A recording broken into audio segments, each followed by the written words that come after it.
Kemarahan publik terhadap vonis Harvey Muiz mengurai kontroversi korupsi timah 300 triliun. Kasus korupsi Harvey Muiz yang melibatkan kerugian negara sebesar 300 triliun rupiah telah memicu kemarahan publik. Vonis ringan terhadap terdakwa, termasuk Harvey Muiz, menimbulkan pertanyaan besar terkait keadilan dalam sistem hukum Indonesia. Mahkamah Agung (MA) merespons kritik publik dengan menegaskan bahwa langkah hukum banding dapat dilakukan jika ada ketidakpuasan terhadap putusan pengadilan. Juru bicara MA, Yanto, menjelaskan bahwa MA menghormati upaya banding yang diajukan oleh Jaksa Agung sebagai bentuk langkah hukum. Yanto menambahkan, sebagai institusi peradilan, MA tidak diperkenankan memberikan komentar terhadap putusan yang sedang atau telah inkrah. Jika para pihak merasa tidak puas, wadahnya adalah upaya hukum banding, ujar Yanto. Pernyataan ini menegaskan komitmen MA untuk menjaga independensi proses peradilan. Kasus ini bermula dari dugaan korupsi dalam pengelolaan tata niaga komoditas timah di wilayah izin usaha pertambangan IOPT Timah Tbk periode 2015 sampai 2022.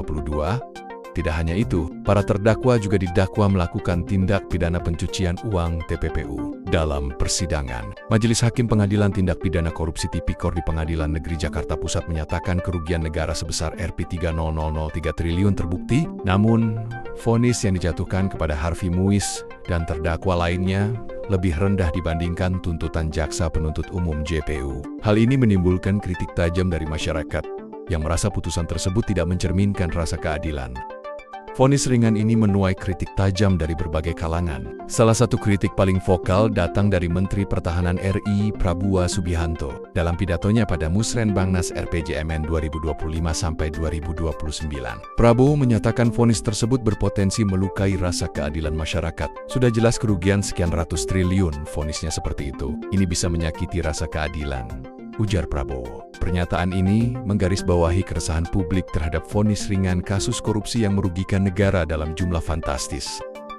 Dalam sistem hukum Indonesia, setiap putusan pengadilan dapat diajukan banding jika salah satu pihak merasa dirugikan. Dalam kasus ini, jaksa telah mengajukan banding sebagai bentuk protes terhadap vonis ringan yang dijatuhkan. Proses banding ini diharapkan dapat memberikan putusan yang lebih mencerminkan rasa keadilan masyarakat. Sebagai tambahan, pengawasan terhadap proses peradilan juga menjadi perhatian penting. Transparansi dan akuntabilitas dalam menangani kasus besar seperti ini sangat diperlukan untuk mengembalikan kepercayaan publik terhadap sistem hukum. Kerugian negara sebesar 300 triliun rupiah bukan hanya angka di atas kertas. Dampaknya terhadap perekonomian nasional sangat besar, terutama mengingat bahwa dana sebesar itu dapat digunakan untuk pembangunan infrastruktur, pendidikan, dan kesehatan. Ketidakadilan dalam penanganan kasus ini juga dapat mengikis kepercayaan masyarakat terhadap pemerintah dan lembaga peradilan. Kasus Harvey Muiz telah menjadi sorotan nasional karena melibatkan jumlah kerugian negara yang fantastis dan vonis yang dinilai ringan. Respons MA dan langkah banding yang diambil jaksa menunjukkan bahwa proses hukum masih berjalan. Namun, tekanan publik untuk memastikan keadilan tetap menjadi faktor penting dalam kasus ini.